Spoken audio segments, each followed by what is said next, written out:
Hello friends good morning. आज मु गाँव को आसी आपण को देखेबी आम गाँव व्यू देखेबी। तो देखते आम घर घर कम चलती रंग दिया चलती सब बाहर जिन सब पड़ी आम घरे गाँव रे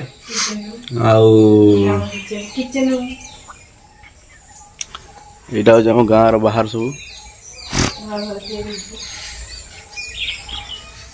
यहाँ नुआ घर तैयारी होता अधा हो रही खाली मिलटा कौन कहते मिल कहते पड़ी मिंटन पड़ी आटा पड़ी खाली रही आम सब पड़ोशी सब अच्छा सेपटे पछपटे देखु सब आम रास्ता यहाँ आम मिट्टू देखो मिट्टू खाली चें चें चें चें हो कालठू आइला पर कौन कौच कहीं चिल्लाऊलु देखो ये आम भंगा गाड़ी पड़ी आमर से बहुत दिन तलर गाड़ीटा भंगा गाड़ीटा पूरा आईटा आम बाथरूम लाट्रिन ट्यूबवेल अच्छी आमर यहाँ हूँ गुहाल गोरू गुहाल चलन देखेबी आम गुहा देखु यहाँ हूँ गुहाल आमर गाई अच्छा 3टा गाई 2टा गाई गोटे बाछुरी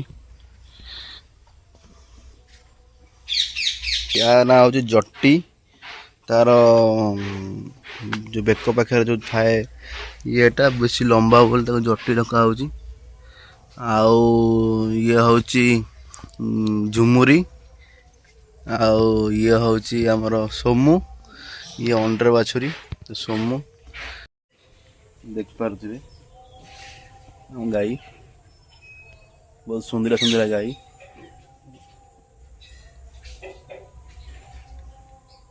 जिते आसे गाँ को तो गाई मान को टिके सेवा करे भल लगे सब सेवा करने ये ठीक शोची ये मन दुख कर कहीं गाँव से न आसले सी मन दुख कर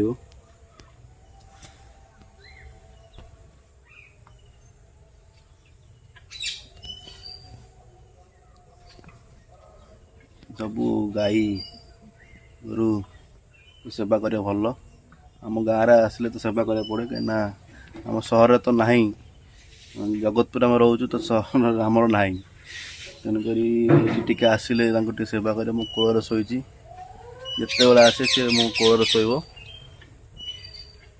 केते सुंदर गाईटे देखते केमी ये पूरा सुंदर गाईटे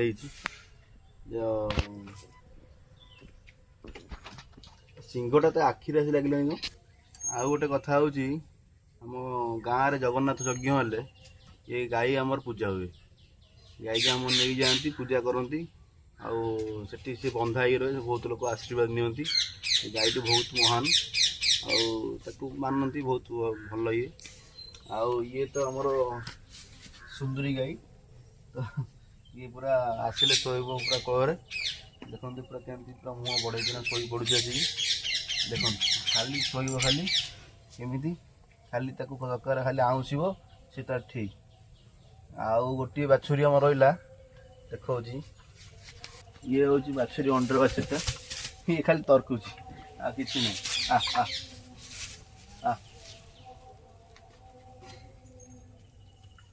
ये सोमू एबे देखिले आम गुहाल एबे आम देखो तुमको देखा मोर बाड़ी आम बाड़ी केते प्रकार गछ लगी केते कौन है देखु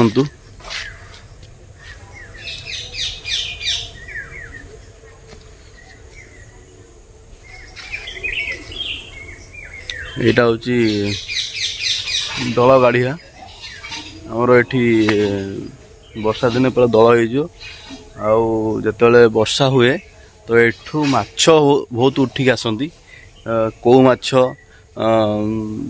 सिंगी शेउल माछ सब उठी आसती उपरको वर्षा हेले टुपटुप टुपटुप वर्षा हो से सब रास्ता काटिक आसी जाती ये गढ़िया सब माछ सब पलि आसती आपन देखेबी सबुठ भल लगे गाँव में ଯେ ଯେତେବେଳେ ଆସିଥିବେ ଏମିତିଆ ମାହୋଲ ଦେଖିବେ ପୁରା ସବୁଆଡ଼େ ପୁରା ନୀଳ ସବୁଜ ବର୍ଣ୍ଣ ପୁରା ହେଇଯାଇଥିବ।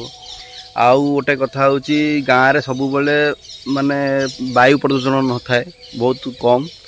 ଆଉ ଏଇ ଯେଉଁ ଚଢ଼େଇମାନଙ୍କ କିଚିରିମିଚିରି ଶବ୍ଦ, ଚଢ଼େଇମାନଙ୍କର ସାଉଣ୍ଡ ମସ୍ତ ଲାଗେ, ବଢ଼ିଆ ଲାଗେ।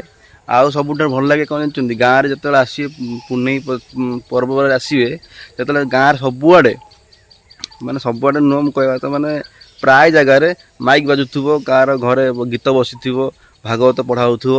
ତ ଏଇ ଜିନିଷ ବହୁତ ଭଲ ଲାଗେ, ମସ୍ତ ଲାଗେ। ତ ସେଇ ଜିନିଷ ସବୁ ମୋତେ ବହୁତ ଭଲ ଲାଗେ। ଆଉ କାହାକୁ କ'ଣ ଲାଗେ ମୁଁ ଜାଣିନି, କିନ୍ତୁ ବହୁତ ବଢ଼ିଆ ଲାଗେ। ଆମ ସହରମାନଙ୍କର ତ ସବୁ ଉଠି ମାନେ ସବୁ ତ ଦେଖିବାକୁ ବହୁତ କମ୍ ମିଳେ। ଆଉ ଚଢ଼େଇମାନେ ତ ବହୁତ କମ୍ ଏରିଆରେ ସବୁ ଲୋପ ପାଇଗଲେଣି ସବୁଆଡ଼େ।